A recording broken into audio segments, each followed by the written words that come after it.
Hi guys, and welcome to my 18-week update. I'm sorry that I haven't done an update. I think my last one was at 15 weeks, so it was a while ago.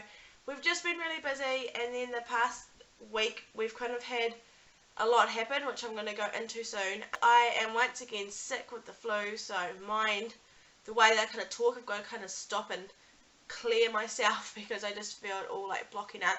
And I've decided from now on I'm just going to do my updates fortnightly because not much changes, I guess, weekly at the moment. And then when we get to the end of my pregnancy, then I will backtrack and start doing weekly again because a lot changes, I feel, at the end, just like kind of at the beginning.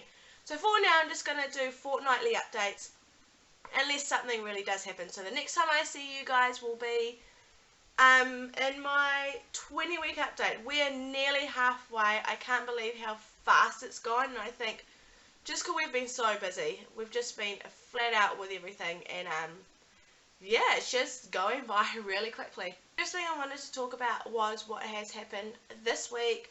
If you follow me on my Facebook page, you would have seen that I wrote a little status about that I'd had a threatened miscarriage. I think I wrote that. That's what that was. And so I wanted to explain further into what happened. A few days before that, I started spotting. I was about 17-ish weeks, probably just past 17 weeks, and I started spotting. I didn't really think too much of it because people spot during their pregnancies. I don't know how. It was fine. And then a couple of days later, it started again. So I rang my midwife. To be honest, she wasn't all that encouraging about it. She kind of didn't say yes it's fine or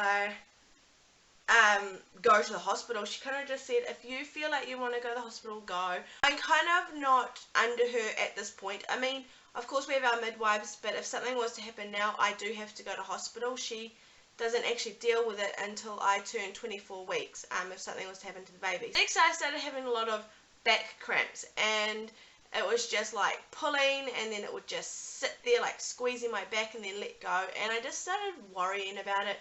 So I went to see my GP because she knows a lot about me, and I was hoping she might say that it was my adhesions and all that kind of stuff. So I went and saw her, and she did an internal and said that my cervix looked closed and, you know, everything looked fine with that, but she wasn't happy that I was still spotting and the pains I was having. So she rang the hospital and they arranged for me to have a scan. I went up for the scan on my own. Jono didn't come because he just had to work, and honestly we weren't too concerned. Like, yeah, I was spotting, but I just wasn't overly concerned. It hadn't got worse. The pains were kind of just sticking to normal pains. They weren't really getting any worse either or anything like that. I mean, it was sore, but I just, yeah, for some reason I just thought it was fine. So I went up to the scan on my own. When she put the Doppler on my tummy, you know, I did say to her, if you can see what it is, can you please let me know? Which you guys all know now that we do know what it is, and I'll touch on that in a second. But we, so she put the Doppler on and she had a look, and at that point she didn't see the gender, and she kind of said to me, you know, baby's fine. She made sure that I knew that. She said baby's wriggling around, there's a strong heartbeat, baby looks absolutely happy and healthy, but I had a separation of the membranes, and I suppose she didn't want to go into that too much as she was just the radiographer. So she went out and got a doctor, and that took forever, and by then I started getting myself upset because I didn't quite understand what that meant. But the fact she had to go get a doctor, I was a little bit worried about that. So she went out and they came back about 15 minutes later. The doctor put the Doppler on my tummy, and straight away she goes, I can see a diddle, you know. And I was like, what? Like, by then I just got myself so worked up, and I just didn't know what was going on. And I was like, what? You see, you know, what do you see? And she goes, oh, did you want to know what it was? Like, lucky we did. And she goes, it's a little boy. So obviously I put up my gender reveal a few days ago, so you should all have known that by now. But yes, it was a little boy, and I think it was the best way to find out then and there, because I didn't know how I was going to feel. Obviously, I think I would have been happy either way. I had told myself that I'd be happy either way, and I felt happy either way. But I think finding out it was a boy at that point when something could have been wrong, I was just over the moon that he at the time was nice and healthy and moving, and it was exciting. Like, I couldn't wait to tell Jono. I was just ecstatic that they could see what it was, and it was this little boy jumping around. So they did a few checks about that first, just to double check that for me, and I think they did that to put my mind at ease, to give me something to focus on, because they could see how upset I was getting. So once I determined the gender of the baby, we started looking at what was going on. She did have a look at the cervix on scan. Cervix looked nice, as the doctor had said. Everything there looked fine. But there was a separation of the membranes, and it's really hard to explain, especially when I still don't quite understand it. But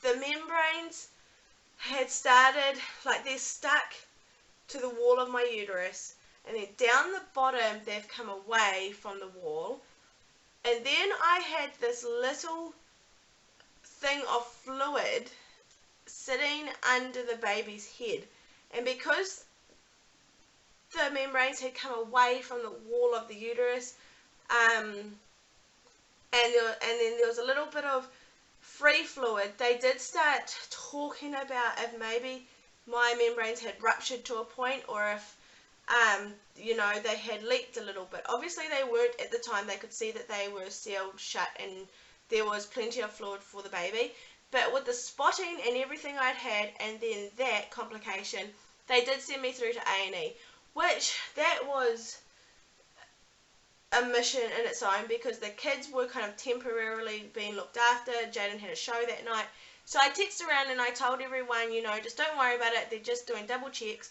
I told Jono and my mother-in-law to go to the show with Jaden, to just go home and look after the kids and carry on as normal, and hopefully I'd be out soon, you know. So I went through to A&E and did all that on my own. They got me through pretty quick, I guess, because I'd already been seen by a doctor, and it was the doctor that wanted me to be seen in A&E. So we went in and they took bloods and urine, and everything looked fine. So they came in to talk to me about the bleeding and the separation. They started asking me if I think that I had felt my waters leak at all, to ask me to look back and did I remember anything. Now, I'd had a very, very bad chest cold over the past month pretty much, and I had just been coughing continuously, and there had been times when I had made a joke to Jono that my waters had broken because I had peed myself a little bit.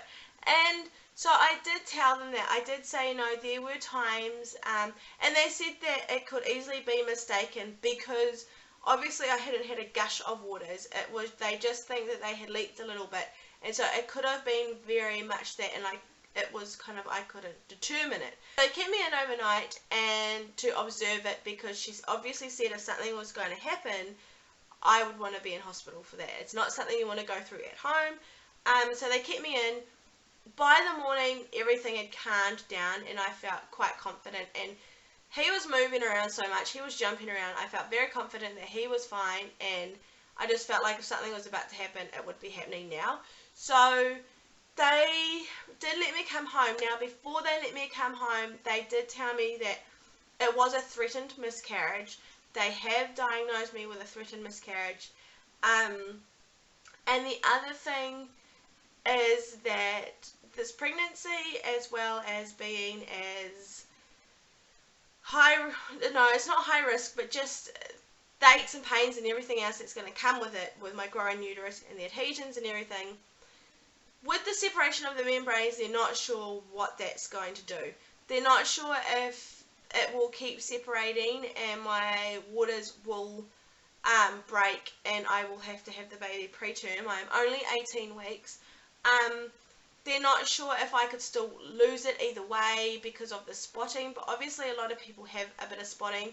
They said the spotting could have been from the waters coming away from the side, and so it's kind of just ripped a little bit, and that could easily be what that was. So the main concern is those membranes.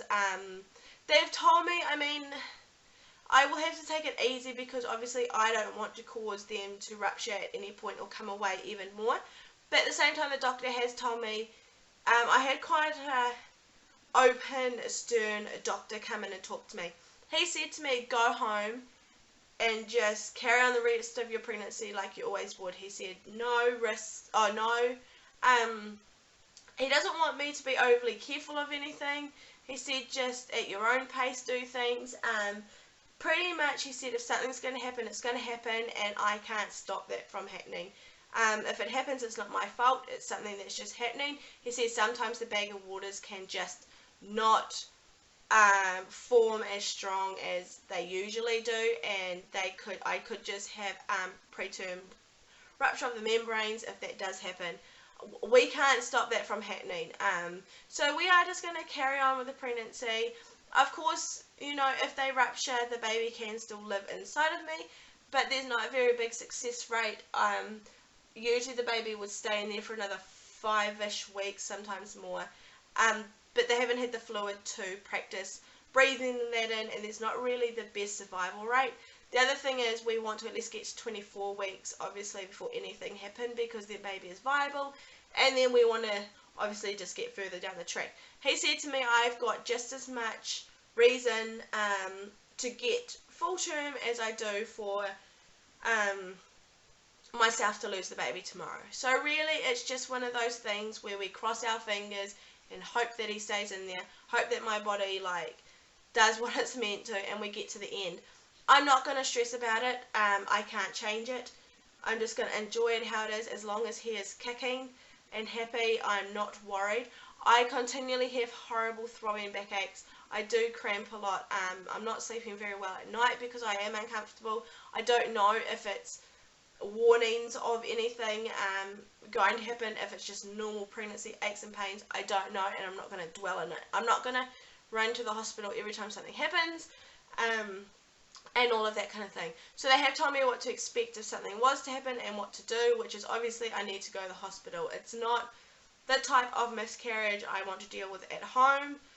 Maybe like some people do a little bit earlier on. They definitely need me at the hospital. I'd have to do it at the hospital. So I know what to do, and I know what to look out for, but I'm sure everything will be okay. There's no point being down about it. We're just going to carry on, plan for this beautiful little boy, and hope we meet him. And no doubt he will stay in there, and he will be late, and I'll have to be induced and everything like that. After everything he's put us through already, I'm sure that he's going to make us wait. So other than that little predicament, symptoms over the last few weeks, I have been extremely run down. I don't know why. I mean, I'm looking after myself, but I just don't feel like I've had a break. Like with the morning sickness, moving, I had the really bad chest cold, then we had this baby stuff, and now I've got this really bad cold again.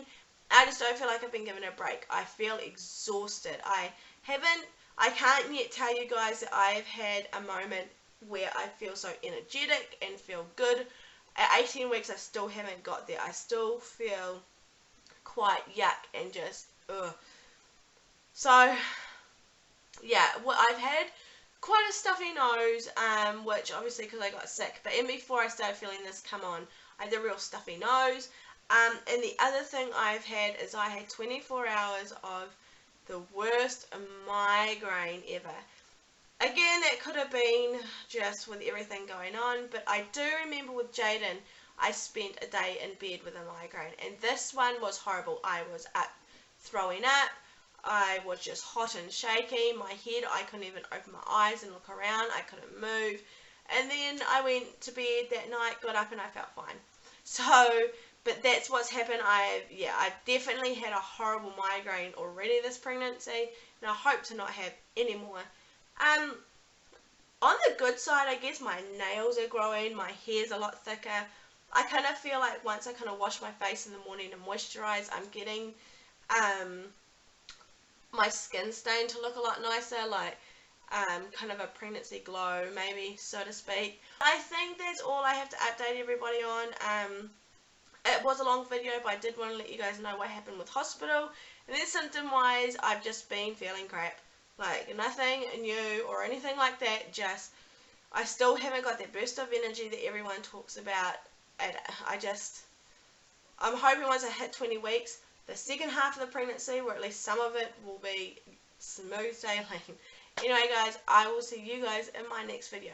Bye!